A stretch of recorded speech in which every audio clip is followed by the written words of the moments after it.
maombi ambayo tutakuwa tunaomba siku ya leo. Tutakuwa tunaomba kwamba arudishe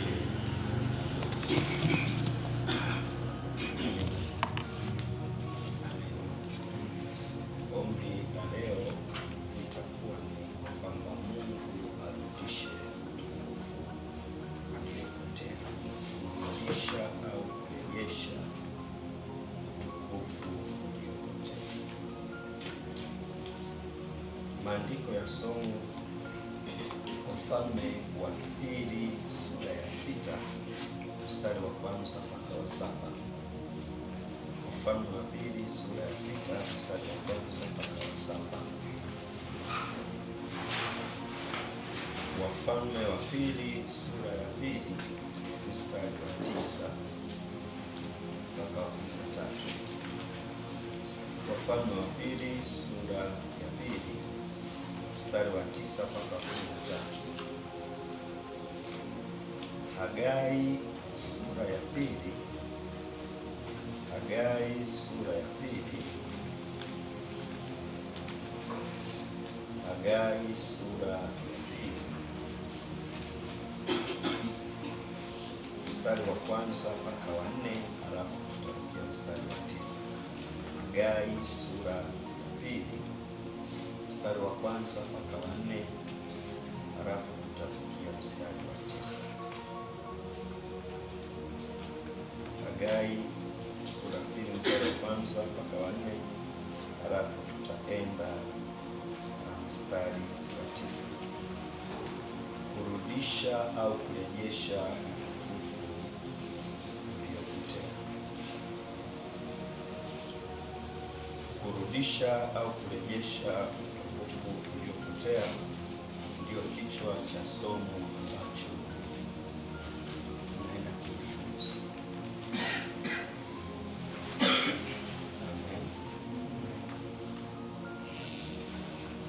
Naomba mtu mmoja tusomee ile Hagai, kuanzia Hagai sura ya 2 mstari wa kwanza mpaka wa 4. Kitabu cha Hagai sura ya 2 mstari wa kwanza unasema: katika mwezi wa 7 siku ya 21 ya mwezi, neno la Bwana lilikuja kwa kinywa cha Hagai nabii kusema: sema sasa na Zerubabeli mwana wa Shealtieli liwali wa Yuda, na Yoshua mwana wa Yehosadaki kuhani mkuu, na hayo mabaki ya watu, ukisema: miongoni mwenu amebaki nani aliyeiona nyumba hii katika utukufu wake wa kwanza? Nanyi mnaionaje sasa? Je, mbele ya macho yenu sio kama si kitu? Lakini sasa uwe hodari, Zerubabeli, asema Bwana. Nawe uwe hodari, Yoshua mwana wa Yehosadaki kuhani mkuu. Nanyi iweni hodari, enyi watu wote wa nchi hii, asema Bwana, mkafanye kazi, kwa kuwa mimi ni pamoja nanyi, asema Bwana wa majeshi. Hagai sura ya 2 mstari wa kwanza unasema: katika mwezi wa 7 siku ya 21 ya mwezi, neno la Bwana lilikuja kwa kinywa cha Hagai nabii, sema sasa na Zerubabeli mwana wa Shealtieli liwali wa Yuda, na Yoshua mwana wa Yehosadaki kuhani mkuu, na hayo mabaki ya watu, ukisema: miongoni mwenu amebaki nani aliyeiona nyumba hii katika utukufu wake wa kwanza? Nanyi mnaionaje sasa? Je, mbele ya macho yenu sio kama si kitu? Lakini sasa uwe hodari, Zerubabeli, asema Bwana. Nawe uwe hodari, Yoshua mwana wa Yehosadaki kuhani mkuu. Nanyi iweni hodari, enyi watu wote wa nchi hii, asema Bwana, mkafanye kazi, kwa kuwa mimi ni pamoja nanyi, asema Bwana wa majeshi.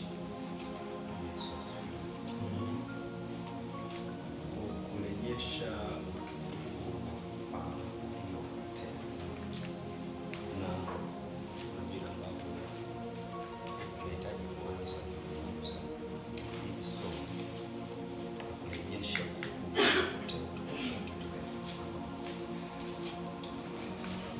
utukufu ni kitu gani? Kwa sababu kurejesha ni kurudisha. Sawa? Kurejesha ni kurudisha. Kwa hiyo kurudisha, na tukizungumza kurudisha, maana yake kilikuwepo au ulikuwepo kwanza, alafu baadaye ukapotea. Sawa? Tukishaweka lile neno kurudisha, maana yake kwenye ufahamu wetu tunaanza kupata ile taswira, ile picha kwamba hiki kitu kilikuwepo, baadaye kikaondoka, kwa tunataka kukirudisha. Sawa? Ile tu maana ya kurudisha au kurejesha. Kwa hiyo ulikuwepo kwanza utukufu, ukapotea, tunasema sasa kurudisha. Sawa? Haya, utukufu ni nini? Tukizungumza utukufu, tunaweza tukapata dhana halisi kabisa ya utukufu kutoka kwenye kitabu cha Kutoka sura ya 33 mstari wa 18. Tusome pale. Katika kusema utukufu ni nini, ili upate picha halisi, tunataka kurudisha nini, nani alikuwepo, sasa tunataka kurudisha. Sawa? Haya, utukufu ni nini? Kutoka 33 mstari wa 18. Kutoka 33 mstari wa 18 unasema, akasema, ndio, nakusihi unionyeshe utukufu wako. Haya, akasema, nani anasema? Musa anasema na nani? Na Mungu. Nakusihi na kuomba, sawa, unionyeshe utukufu wako. Sawa? Kafanya? Akasema, ndio, nitapitisha wema wangu wote mbele yako. Ndio. Nami nitaliangaza jina la Bwana mbele yako. Nitalitangaza jina la Bwana mbele yako. Sawa. Nami nitamfadhili yeye nitakaye mfadhili. Sawa. Nitamrehemu yeye nitakaye mrehemu. Sawa. Kisha akasema, huwezi kuniona uso wangu. Sasa angalia ile mstari 33 mstari wa 18. Musa hakuomba hivi, naomba unionyeshe uso wako. Sawa? Hakuomba hivyo, si sawa? Alisema nakusihi unionyeshe utukufu wako. Sawa? Aliposema nakusihi unionyeshe utukufu wako, Mungu anamwambia hivi Musa, nitapitisha wema wangu wote mbele yako. Sawa? Majibu ya ombi ya kwamba nakusihi unionyeshe utukufu wako, Mungu anasema nitapitisha wema wangu wote mbele yako. Namba 1, nitamrehemu yeye nitakaye mrehemu. Manake Mungu ataachilia rehema. Sawa sawa? Msamaha, kurudisha utukufu uliopotea. Kwa katika utukufu uliopotea, namba 1, kuna wema wa Mungu kurejea. Namba 1. Tukiwa tunazungumza utukufu wa nani? Wa Mungu. Hiyo terminology, hiyo term utukufu, kwa Kiingereza glory, inabeba wema wa Mungu. Sawa? Wema wa Mungu, namba 1. Namba 2, inabeba rehema za Mungu, msamaha wa Mungu. Sawa? Nitamsamehe nitakaye msamehe. Kurehemu ni kusamehe. Sawa sawa? Nitamsamehe nitakaye msamehe. Huyu yeye alichoomba, ameomba hivi, nakusihi unionyeshe utukufu wako. Tumesema ombi letu leo tunataka kuomba utukufu wa nani? Wa Mungu. Kwa hiyo ninafundisha ombi ambalo tunaenda kuliomba siku ya leo. Bwana asifiwe. Kwa hiyo anasema nakusihi unionyeshe utukufu wako. Mungu akasema hivi, nitapitisha wema wangu. Wema ni nini? Kufanya sawa sawa, kukufanyia vizuri. Tukizungumza wema ni kutendewa mema, kufanyiwa vizuri, kupewa kile unachotaka kupewa, kupata kile unachotaka kupata. Sawa sawa? Wema. Anasema halafu nitamsamehe nitakaye msamehe. Kwa hiyo katika utukufu wa Mungu kuna msamaha wa Mungu. Kuna msamaha wa Mungu. Kuna huruma za Mungu hapo katikati kwenye utukufu wa Mungu. Alafu anasema hautaniona uso wangu. Anafanyaje? Akamwambia, Kisha akasema, Ndiyo. huwezi kuniona uso wangu, Ndiyo. maana mwanadamu hata niona akaishi. Ndiyo. Bwana akasema, Ndiyo. tazama, hapa pana mahali karibu nami, nawe utasimama juu ya mwamba. Kisha itakuwa wakati unapopita utukufu wangu, nitakuita katika ufa wa ule mwamba. Kisha itakuwa wakati unapopita utukufu wangu, nitakuita katika ufa wa ule mwamba.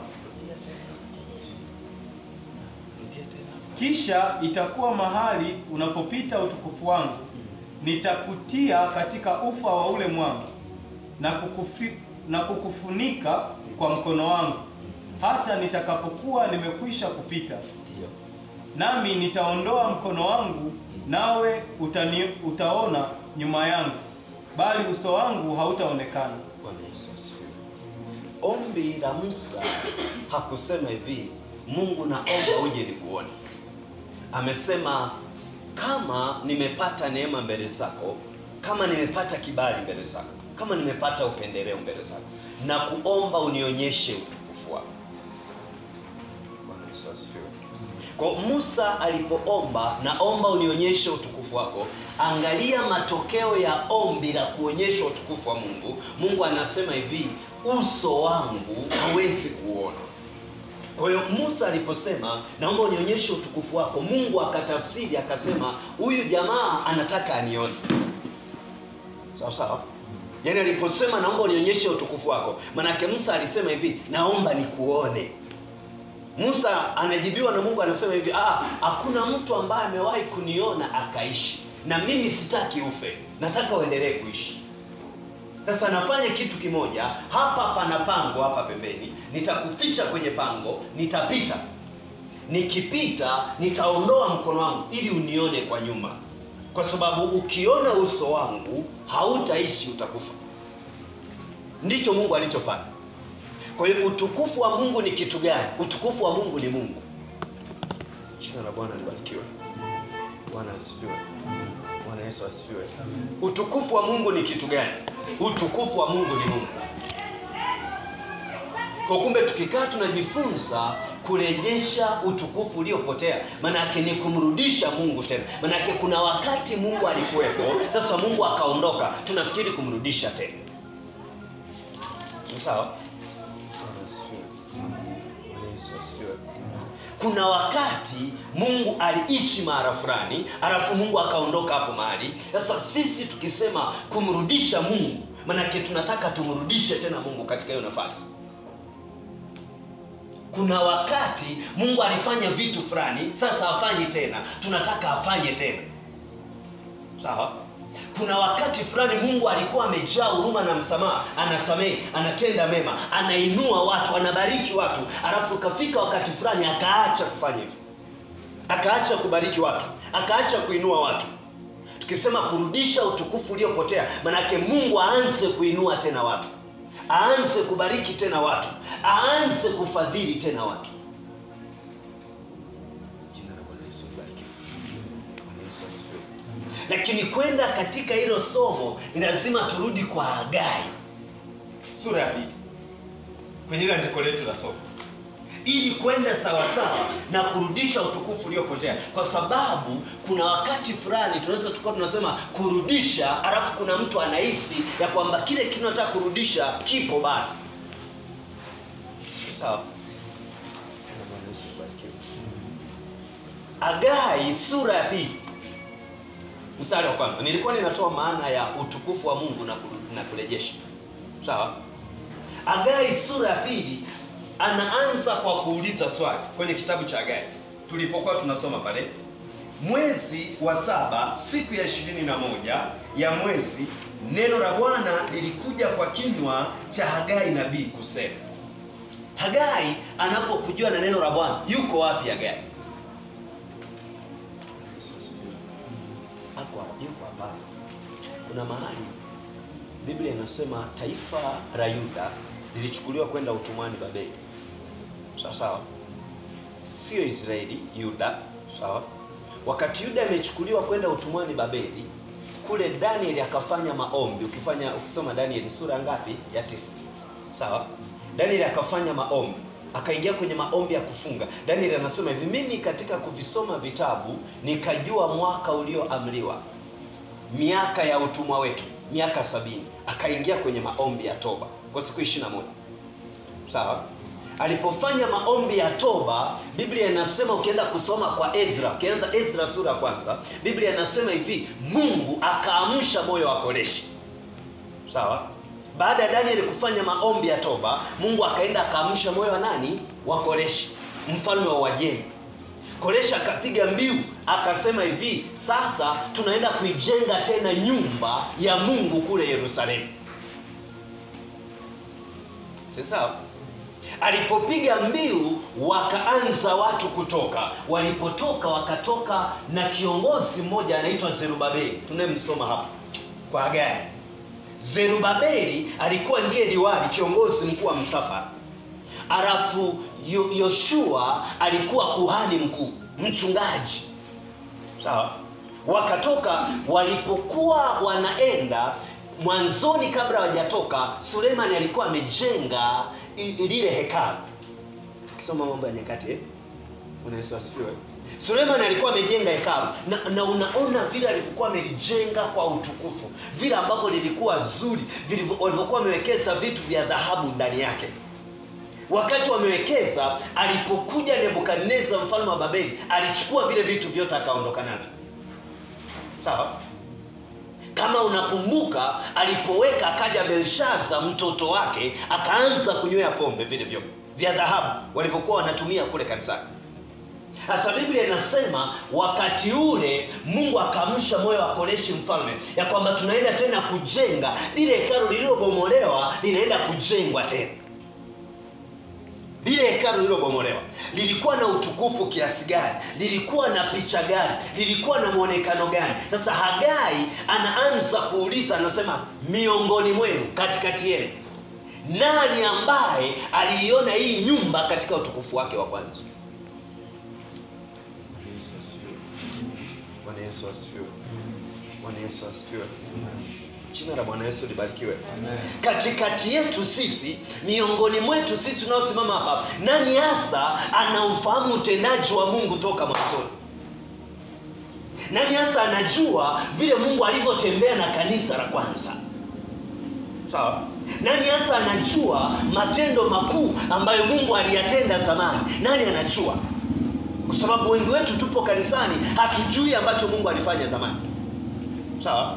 Wengi wetu tupo kanisani, hatujajua hata matendo makuu ya Mungu ambayo aliyatenda huko. Hata tukisema urejesho, kuna mtu anahisi huu ndio wokovu tunapaswa kuwa nao. Yesu asifiwe. Kuna mtu anahisi hizi ndizo ibada tunapaswa kuzifanya, ya kwamba tunakuja, tunaimba kidogo, tunaomba kidogo, tunasoma neno kidogo, alafu tunaondoka. Lazima tujue kwanza mwanzoni kulikuwa na kitu gani. Lazima tujue mwanzoni Mungu alifanya vitu gani, ili tukisema kumrejesha Mungu, uwe unajua tunataka kumrejesha Mungu kwenye nafasi gani. Sababu kinyume cha hapo utakuwa comfortable. Hata zamu ya maombi utakuwa unaomba comfortable, unasema haina shida. Tunaomba dakika 2, tunaomba masaa 2, tunaomba masaa 6. Wako watu zamani waliomba zaidi yetu masaa 6. Sawa? Wako watu zamani walikuwa wakifika mahali fulani, majibu ya watu yanatokea. Wako watu walikuwa wakienda mahali fulani, matokeo yanaonekana na watu wanajua kuna mtu fulani alikuja hapa zamani. Nani miongoni mwenu aliyesalia hapa? Kwa sababu angalia, hao watu wana miaka zaidi, kwa sababu wameanza kutoka kule mwaka wa 68. Wakaanza kutoka. Kwa hiyo maana yake kuna watu wamekaa miaka 68 utumwani. Sawa? Kwa hiyo hata mentality, hata mtazamo ulishabadilika. Wengine wamezaliwa huko, kwa sababu Yeremia sura 29, Yeremia anatoa unabii, anasema jengeni nyumba, oweni wake, limeni mashamba, kwa sababu na muitakie nchi amani, kwa sababu nchi ikiwa na amani na nyinyi mtakuwa na amani. Tumeona? Kwa kuna watoto walichukuliwa. Unaweza kuimagine miaka 68. 68 ni mtu mzima sana. Sio sawa? 68 kama mtu alichukuliwa siku ile wakati Nebukadneza anachukua watu kwenda utumwani, kama alikuwa na miaka 20, maana yake ana miaka 88. Sawa? Wengi wao walizaliwa kule utumwani Babeli, wengi wao. Kwa hiyo hawakujua hata hekalu alilolijenga Suleiman. Sawa? Bwana Yesu asifiwe. Bwana asifiwe. Kwa hiyo kama ndivyo, manake Hagai anaanza na swali, anasema hivi: miongoni mwenu nani aliyesalia? Nani ambaye aliliona lile hekalu alilolijenga Suleiman? Nani aliliona miongoni mwenu? Inawezekana kuwepo bwana. Inawezekana kuwepo. Anauliza, yaani kuna namna ambavyo sisi tumezaliwa kanisani, tumelelewa kanisani. Kuna namna ambavyo sisi hatujazaliwa kanisani, hatujalelewa kanisani, tumehamia tu huku kanisani wengine. Sawa? Wengine hata hatukuzaliwa Pentecoste sisi. Tulizaliwa na baba zetu na babu zetu, tukalelewa na misingi yetu, tunajielewa wenyewe tulipozaliwa na kulelewa. Sawa? Sasa anauliza swali, nani ambaye alizaliwa kanisani mwanzo akaona matendo makuu ya Mungu? Nani huyo? Nani alizaliwa mwanzo walikuwa kienda kwenye ibada wakiomba, alafu sura ya Yesu inatokea pale madhabahuni? Yaani uko kwenye ibada kama hivi, unashangaa, unaangalia hivi, unaona sura ya Yesu iko pale. Sio picha ya Yesu, sio ramani ya Yesu, sio taswira fulani imechorwa ikabandikwa pale. Yaani hapa tunaomba, unatazama hapa mbele, unaona sura ya Yesu, unamuona kabisa kitu cha Yesu kiko hapo.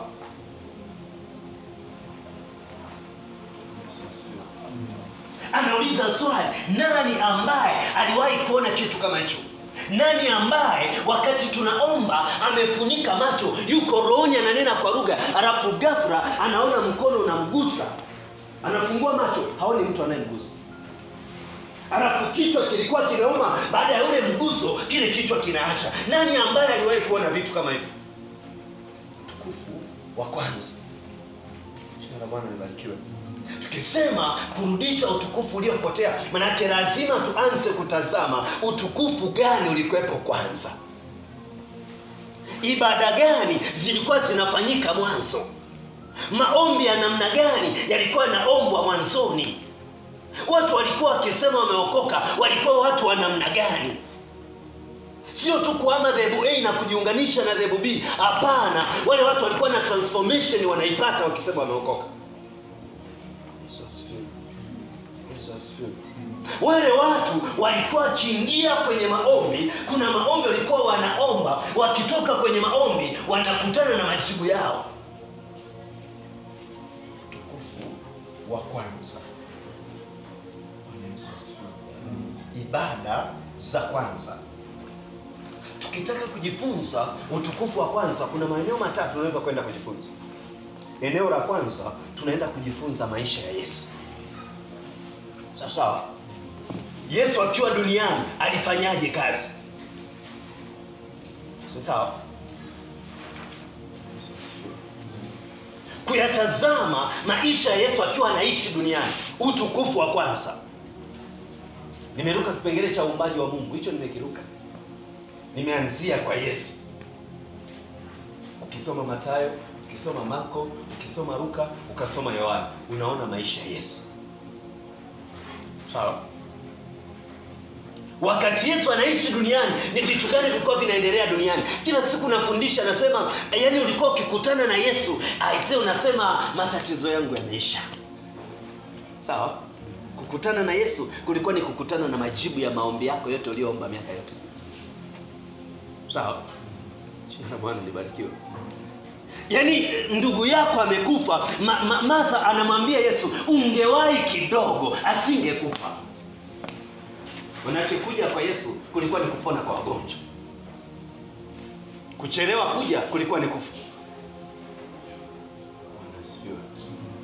Huruma za Yesu hazikuwa huruma za kuambiana pole pole pole sana. Huruma za Yesu ilikuwa ni kukurejeshea kilichopotea. Ndio ilikuwa huruma ya Yesu. Mama, una tatizo gani? Mwanangu amekufa. Kijana na kuamuru wewe mzima. Kijana anafufuka kutoka kwa wafu.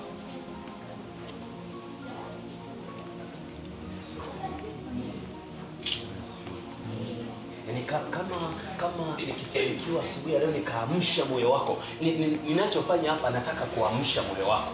Umeelewa? Nataka kuamsha moyo wako. Yaani ufike mahali fulani mentality yako ibadilike, kwa sababu hatuwezi kutafuta kitu ambacho hatuna. Tunatafuta vitu ambavyo tumevipoteza. Sawa? Tunatafuta kitu tulichopoteza. Tukiwa na kitu huwa tukitafuti. Sawa? Yaani siwezi kukaa hapa niko busy natafuta simu wakati simu ninayo. Natafuta kitu ambacho simu. Sawa? Tukiwa tunatazama maisha ya Yesu, ukisoma Marko, ukisoma Mathayo, ukisoma kitabu cha Marko, Marko yeye akianza, yani Marko yeye anaanza na miujiza, anamaliza na miujiza. Ukienda kusoma kitabu chote cha Mathayo, cha Marko, yani konsani ya Marko Yesu kama Yesu alizaliwaje? Yani Yesu sio konsani yake. Yeye konsani ya Marko ni kwamba Yesu alifanya kitu gani? Kule Kana divai imekwisha, anageuza maji yanakuwa divai. Katikati ya harusi anatoa majibu ya watu. Katikati ya harusi divai imeisha, anageuza maji yanakuwa divai. Sawa? Wanasifiwa. Wagonjwa Yesu anawafungua wote, wagonjwa wote. Biblia inasema yeyote ambaye alikutana na Yesu alikuwa mzima. Kwa hiyo ajenda ilikuwa tu ni mtu akutane na Yesu. Sawa? Jambo la msingi lilikuwa ni mtu akutane na nani? Na Yesu. Ilikuwa pointi ya msingi. Waliopoza walitembea. Alafu eneo la pili ambako tunaweza kutafuta utukufu wa kwanza, kanisa la kwanza baada ya Yesu kuondoka. Tafuta utukufu wa kwanza. Hagai anauliza, nani miongoni mwenu aliyeiona nyumba hii katika utukufu wake wa kwanza? Kanisa la kwanza baada tu ya Yesu kuondoka, wakina Petro walifanya vitu gani? Akina Mathayo, wakina Marko, akina Luka, wakina Paulo walifanya vitu gani kwenye kanisa la kwanza?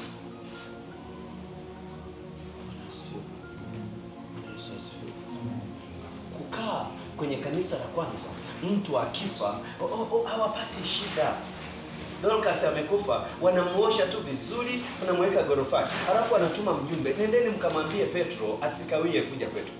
Wala hawaende kusema, sisi huku tuna msiba, tunakuomba baba askofu uje uzike. Wanasema, nenda kamwambia sichelewe kuja kwetu. Sawa? Petro anaenda hana A wala B, anajua tu amenikumbuka wapendwa. Alafu anafika kule, wanamchukua wanampeleka gorofani. Angalia, unaona hizi nguo hizi? Alishona huyo hapa Dorcas amekufa. Petro naye asemi hivi, mbona mjiandaa jeneza? Petro anasema, haya nipeni muda kidogo. Nipeni muda kidogo. Anaomba, Dorcas anafufuka, anawakabidhi. Huyo hapa mtu wenu. Yesu asifiwe. Bwana asifiwe. Kwenye kanisa la kwanza tunasoma haikuwa shida. Yaani kama mtu amepooza sio shida. Kama mtu anaumwa sio shida. Kwa nini? Kwa sababu majibu ya kupooza yalikuwepo kanisani. Sawa? Majibu ya kansa na kisukari na magonjwa yasiyotibika leo. Vile uko nasema ukoma, ukisema ukoma ni kama tunavyosema kansa leo. Sawa? Majibu ya ukoma yalikuwepo. Ukitaka unaweza kunitakasa. Yesu anajibu, nataka takasika. Very simple like that. Afu mtu anatakasika anaondoka. Sawa? Nenda kajionyeshe kwa makuhani. Yaani wamekuja watu wana ukoma 9. Yesu anasema nendeni mkajionyeshe kwa wachungaji. Wanaondoka wakiwa njiani. Mbona ukoma umeondoka? Biblia inasema mmoja akarudi kusema, "Aisee, nakushukuru sana." Wengine 9 wakasema, "Bwana akupe nini tena? Tumrudie nini? Alishatutakasa. Tumrudie ili tupate nini?" Sio? Yesu akasema, "Mbona mlitakasika wote 10? Wale 9 wako wapi?" Asifiwe. Kanisa la kwanza lilikuwa na majibu ya maswali ya watu kwenye jamii. Kanisa la kwanza lilikuwa limebeba, yani nikwambie hivi, kila siku nafundisha nasema hivi, kuna watu wanafunga na kusali, majibu yao unayo wewe. Sawa? Kuna mikesha imefanyika usiku wa kuamkia leo, majibu ya ile mikesha kuna mtu fulani ameyabeba yale majibu. Hayako kwa Mungu wewe.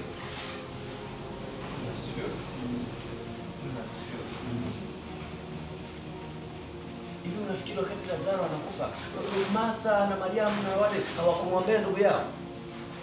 Hawakuomba? Waliomba, lakini Yesu Kristo ndo aliyekuwa amebeba majibu. Utukufu wa kwanza. Sawa? Kanisa la kwanza, mimi nimekuja nimetoka mwaka 2002. Sawa? Mimi sijaokoka zamani. Nilikoka 2002. Sawa? Ndio nikaokoka, mimi nikawa mkole. Sawa? Na nilipookoka, nadhani hata nilikuwa najua. Yaani kuna watu wengine, unajua wakati anafundisha Fred hapa, unajua nilikuwa nakuwazia basi. Nikawa nawaza, "Uje basi ndio angekuwa pale." Yaani nilipokaa hapa. Sasa nikasema, "Namwaziaje huyu sasa? Singeokoka angekuwa padri kwa nini sasa?" Yaani ndio mawazo yalikuwa yanijia kwenye akili. Sawa?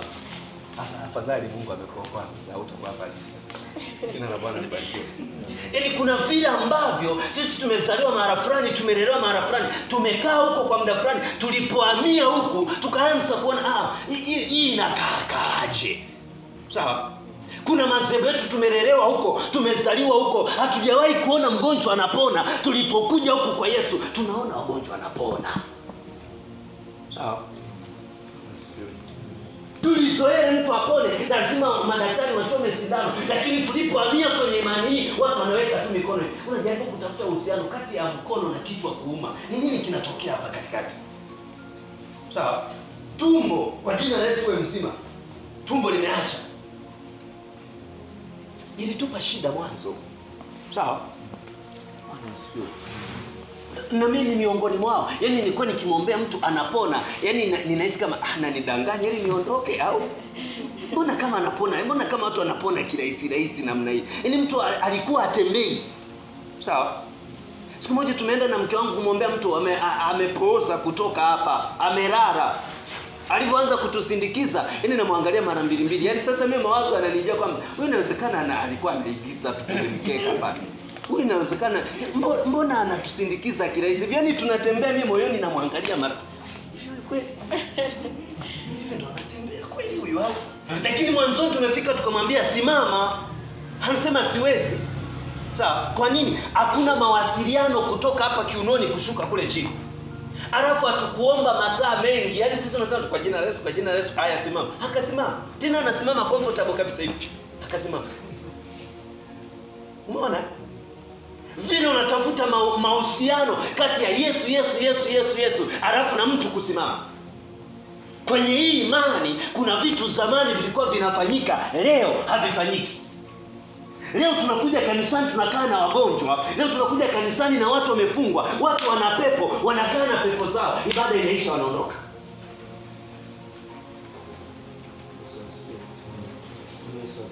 Amen. Nani alikuwepo aliona hii nyumba katika utukufu wake wa kwanza? Usipoona hicho kitu, utakuwa siku moja utakuwa mchungaji. Unajua anafundishaga hapa Boniface, wanafundisha hivi, mimi si chungi wa shirika, ninachunga watumishi wa nani? Wa Mungu. Sawa? Wewe hautakuwa mchungaji, hautakuwa mtume, hautakuwa nabii, lakini utakuwa mama wa familia. Mtoto wako akiumwa kichwa haupati pressure. Unasema uwe mzima mwanangu kwa jina la Yesu. Unasikiaje? Kimeacha mama anaenda kateni. Unaona raha mama eh? Kwa hata katoto kichwa kanauma anasema, "Kinauma, ngoja tuendelee kucheza kidogo, mama ataniombea baadaye." Umeona raha?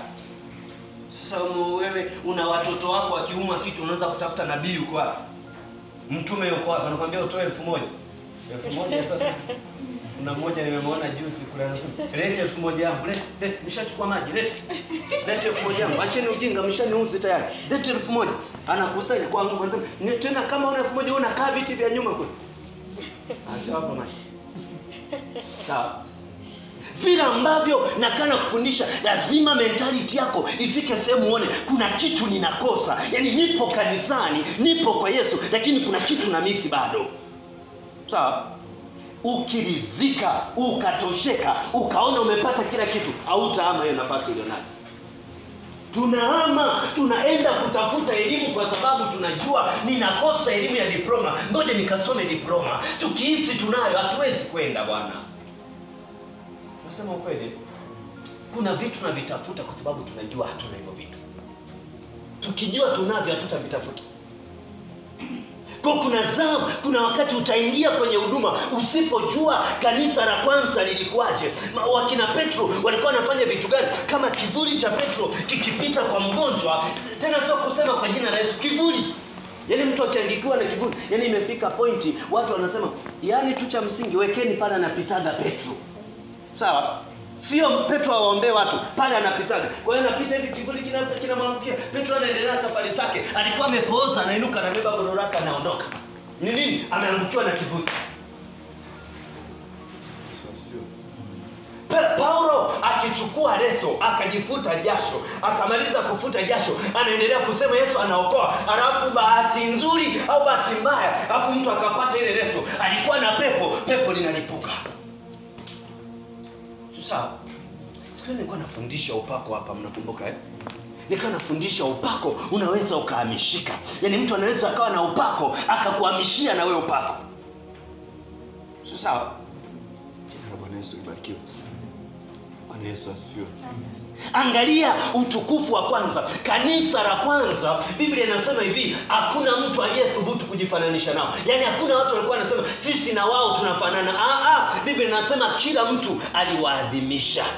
Kila mtu alisema sisi na ninyi tuko tofauti. Kwa nini? Kuna namna walikuwa na operate wale watu tofauti na sisi. Kuna namna kanisa la kwanza lilikuwa lifanani watu wengine wa duniani. Huwezi kusema na mimi nimeokoka kama wewe. Haiwezekani. Si kama mtu anasema unajua mimi nimeokoka kukuzidi. Hamna wewe. Sisi tuko sawa. Sisi tofauti yetu tunasali madhehebu. Kuna maisha watu walikuwa wanayaishi. Mtu akiwatazama anasema mimi na wewe tuko tofauti. Na kuna kitu unacho mimi sina. Natamani niende na wewe nipe. Yesu asifiwe. Unaweza imagine mtu anaenda anakaa na Yesu siku 3. 72 hours. Siku 3. Yesu amekaa na watu anafundisha, hawakumbuki kula chakula. Unadhani huyu jamaa alikuwa mtu wa kawaida? Watu wanakuja wanakaa na wewe siku 3 hawali. Sio masaa 3, siku 3. Masaa 72. Anasema tu ufalme wa Mungu ndipo utakapofanana. Ufalme wa Mungu ndipo wanashtuka siku ya 3. Tena sio kama watu wamepiga kelele, tumechoka we, tuko Biblia inasema hivi, Petro ndo anamwendea Yesu anasema, hao watu leo wana siku ya 3 hapa hata hawajala. Waage waende wakatafute chakula watakufa. Nani analeta wazo? Petro. Wasikilizaji wenyewe hawana hata wazo. Yesu asifiwe. Wangeongeza siku ya 5 pale nakwambia. Kama sio ushauri wa Petro wangeongeza siku ya 5. Yesu naye anasema, sasa hao watu wakatafuta chakula, alafu hapa ni nyika tu. Yesu anasema wapeni ninyi chakula. Sisi hapa tuna mikate 2, tuna visamaki 5. Halete. Na imagine ningekuwa mimi siku ile pale. Ule mkutano wa wale watu wote. Ili watu 5,000 wanaume 5,000. Wanawake na watoto hawajahesabiwa. Ndio mimi naletewa vimikate 2 na samaki 5. Ningewaambia muwe serious. Sasa hawa tunawagawiaje sisi? Tunawagawiaje? Sasa ni kuwatamanisha tu watu hapa. Yaani najaribu kuimagine siku ile ningekuwa mimi ndio na ule mkutano. Ningesema Petro, muite yule. Muite. Unashinga ngapi sasa? Sio mtunzaji na unashinga. Sasa hela tuliona haitoshi vipi? Wewe ni siku zote unatembea. Wewe kazi yako ni nini? Tungeanza kugombana siku ile kwenye mkutano. Lakini Yesu akasema, ninakushukuru Mungu wa mbingu na nchi, utupae chakula. Wakara wakasaza visamaki 2 mikate 5. Watu zaidi ya 5,000 walikula. Uzoefu unaonyesha kwenye mikutano wanawake wanakuaga wengi kuliko wanaume, unajua eh? Kwa hiyo tafsiri ya wanaume 5,000 kulikuwa na wanawake zaidi ya 5,000. Kulikuwa na watoto wanakuaga wengi kuzidi wote mnajua. Watoto ni wazuri. Yaani wakisikia Yesu wanakimbilia, hawajui hata yeye ni nani. Sawa. Kwa siku ile walikuwepo, lakini Biblia inasema wakara wakasaza. Jamaa waaga wenzake anasema tangulieni nitawakuta. Atakujaje huyu? Hana boti ya kumvusha. Jioni jua linataka kuvuka, wanamuona Yesu anatembea kwenye maji.